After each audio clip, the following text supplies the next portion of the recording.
Olá pessoal, tudo bem com vocês? Estou de saída, eu estarei... Gravando sem mim, né? Fiz um enrolado aqui no cabelo, dá bom dia pro pessoal. Já se inscreve no canal. Parece um robô, né? Deixa o like e ativa o sininho. Tô indo, né? Já estamos prontos para ir para a casa de Deus louvar o Senhor. Hoje é sábado, sejam muito bem-vindos e vamos lá. Hoje à tarde teremos batismo no culto JA. E eu vou tentar gravar um pouco para vocês. Agora são 8h30 da manhã, estou aguardando o Uber. Iremos para a igreja louvar o Senhor, louvar o Senhor. E eu vou gravar um pouco do meu dia. Vamos lá acompanhar esse vídeo que vai estar maravilhoso, uma bênção de Deus.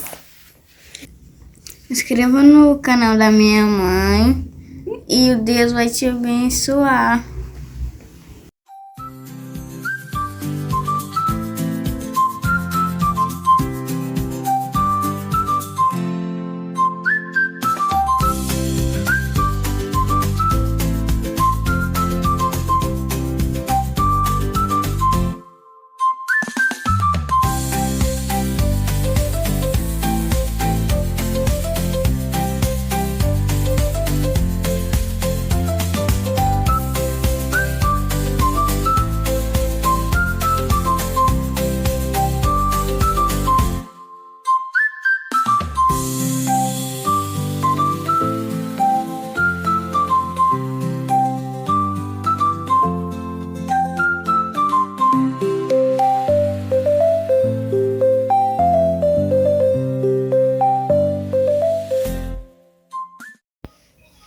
Segunda parte do nosso dia de sábado.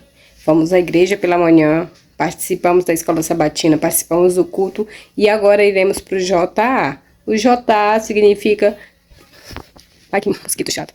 JA significa Jovem Adventista, que é o culto do Jovem Adventista, porém todos participamos também.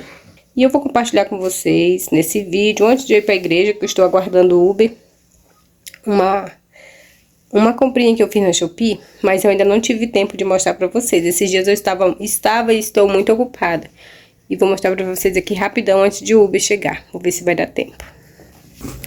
Comprei um escorredor de louça pra organizar um pouco mais a minha casa. Ainda não abri, comprei na Shopee. E vou abrir aqui com vocês.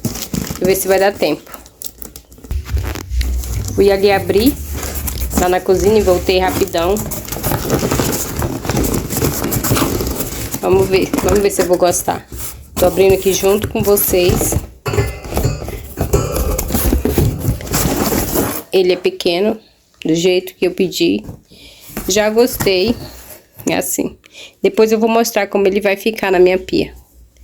Tá? Desse lado aqui tem onde pôr os copos, pôr pratos. Ele não é grande, ainda tem essa parte aqui pra pôr outras coisas. Mas eu já gostei do material dele, ele é simples, preto, básico, do jeito que eu gosto. Vou pôr ele novamente aqui na caixa, vou deixar assim mesmo, que agora eu vou para a igreja. E quando eu voltar, vou trabalhar à noite. Provavelmente segunda-feira eu vou dar uma organizada nas minhas coisas e vou mostrar como que ele vai ficar na minha pia. Gente, eu tô muito suada, hoje tá muito calor, anteontem também fez calor, ontem por aqui tá muito quente, muito calor mesmo. Esses dias eu fiz umas comprinhas no aplicativo da Shopee. Vai chegar algumas coisas aí, eu vou compartilhar um pouco com vocês. Mas agora vamos lá comigo que hoje nós teremos batismo, teremos uma programação especial na igreja, gente. A festa no céu quando um pecador se arrepende. Então, hoje teremos festa no céu também. Vem comigo assistir e acompanhar todo esse vídeo.